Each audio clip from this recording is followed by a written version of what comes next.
शिमला में बीजेपी का आक्रोश प्रदर्शन होगा। नेता प्रतिपक्ष जयराम ठाकुर की अध्यक्षता में प्रदर्शन किया जाएगा। बीजेपी प्रदेश अध्यक्ष जो है राजीव बिंदल, वो भी इस दौरान मौजूद रहेंगे। प्रदर्शन सीटीयू से शेर पंजाब तक किया जाएगा। प्रदर्शन में करीब 2000 बीजेपी कार्यकर्ता भाग लेंगे। तो आज बीजेपी का आक्रोश प्रदर्शन है, जिसकी अध्यक्षता जयराम ठाकुर करेंगे और बीजेपी प्रदेश अध्यक्ष राजीव बिंदल भी इस दौरान मौजूद रहेंगे। प्रदर्शन सीटीयू से लेकर शेर पंजाब तक किया जाएगा और सरकार को घेरने की जो कोशिश है वो लगातार विपक्ष की ओर से की जा रही है। तो लगातार हमारे साथ हमारे ब्यूरो शिमला से प्रदीप ठाकुर बने हुए हैं। प्रदीप, तो आज बीजेपी का आक्रोश प्रदर्शन है और इसी तरह के प्रदर्शन आगे भी और हिमाचल के अलग अलग हिस्सों में देखने को मिलेंगे, क्योंकि 2 साल पूरे होने पर जिस तरह से सरकार अपना जश्न मना रही है और एक रिपोर्ट कार्ड बाकायदा जनता के साथ साझा किया जाएगा।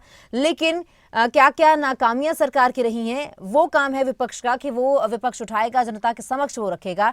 तो किस तरह से विपक्ष का ये पूरा प्लान है? आज जैसे शिमला में प्रदर्शन होना है, आगे आने वाले दिनों में कहां कहां प्रदर्शन होंगे, क्या क्या अहम मुद्दे रहेंगे? काफी अहम मुद्दे कौन कौन से हैं संवेदनशील, जो कि विपक्ष की ओर से उठाए जाएंगे? अच्छी शिक्षा हर बच्चे का मौलिक अधिकार है और बच्चे इस अधिकार से वंचित नहीं रहने चाहिए। हिमाचल में गुणवत्तापूर्ण शिक्षा सुनिश्चित करने के लिए सभी सरकारी स्कूलों में पहली कक्षा से अंग्रेजी मीडियम को शुरू किया गया। प्राइवेट और सरकारी स्कूलों के बीच का अंतर अब खत्म हो रहा है। मेरा बेटा राजकीय केंद्रीय आदर्श विद्यालय नारला में पढ़ता है। मैं सरकार का बहुत धन्यवाद करना चाहती हूँ कि जो सरकार प्राइवेट स्कूलों की तरह सरकारी स्कूल में जो फैसिलिटी दे रही है वो बहुत ही सराहनीय है।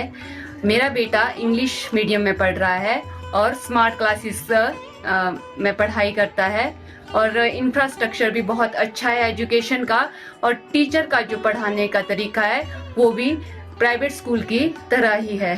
शिक्षा के क्षेत्र में सरकार बहुत ही अच्छा कार्य कर रही है।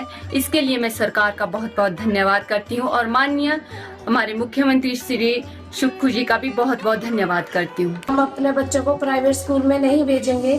पहले तो हमारे जैसी माताएं बहनें प्राइवेट स्कूलों में भेजती थी, पढ़ाती थी, ऐसे पैसा खर्च करती थी। तो अब मैं चाहती हूँ कि वो भी अपने बच्चों को सरकारी स्कूल में पढ़ाएं। प्रदेश सरकार ने जब से अंग्रेजी माध्यम की कक्षाएं चलाना शुरू की हैं, तब से हमें प्राइवेट विद्यालयों में जाने की आवश्यकता महसूस नहीं होती है, क्योंकि अब हमारे विद्यालय में मॉडर्न टेक्नोलॉजी के द्वारा शिक्षा प्रदान की जा रही है। क्लस्टर स्कूलों में बच्चों को मिल रही है वर्ल्ड क्लास सुविधाएं। बच्चे स्मार्ट क्लासरूम में इंटरैक्टिव तरीके से पढ़ाई कर रहे हैं। लाइब्रेरी से किताबों का ज्ञान और प्लेग्राउंड्स में खेलों के दांवपेच सीखकर बच्चों की हो रही है ओवरऑल डेवलपमेंट। हिमाचल देश का पहला राज्य है जहां विभिन्न शैक्षणिक संस्थानों की रैंकिंग करवाई जा रही है और रैंकिंग के आधार पर संस्थानों को परफॉर्मेंस बेस्ड ग्रांट की व्यवस्था भी की जाएगी।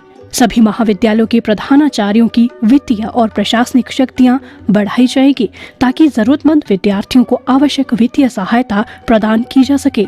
विद्यार्थियों की पढ़ाई बाधित न हो, इसके लिए आवरली बेसिस पीरियड कॉन्सेप्ट की दिशा में कार्य किया जा रहा है।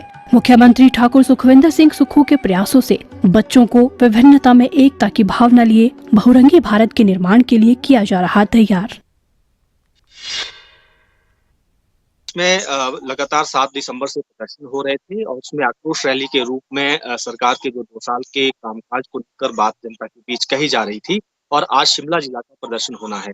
में नेता प्रतिपक्ष भी और बीजेपी प्रदेश अध्यक्ष डॉक्टर राजीव बिंदल भी मौजूद रहेंगे और ये 11 बजे के आसपास ये प्रदर्शन शुरू हो जाएगा, 11 से 11:30 बजे के आसपास, और उसमें सरकार की 2 साल की नाकामियां रही हैं उनका जिक्र इसमें किया जाना है और अगले कल की उनकी राज्यपाल को ज्ञापन सौंपना है, तो उसमें केवल बड़े नेता ही मौजूद रहेंगे, कोई बड़ा प्रदर्शन कल नहीं है।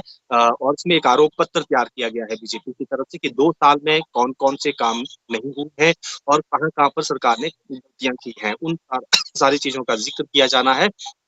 और आज कि नेता प्रतिपक्ष बीजेपी अध्यक्ष यहाँ पर सरकार पर क्या बड़ा हमला करते हैं और आज अपने शक्ति प्रदर्शन भी जो शिमला जिला संगठनात्मक जिला है वहां के कार्य कर रहेंगे, तो इस तरह शक्ति प्रदर्शन भी ये होगा कि सरकार के खिलाफ इतना आक्रोश है जनता के बीच में, तो देखना ये होगा कि आज किस तरह का ये प्रदर्शन रहता है।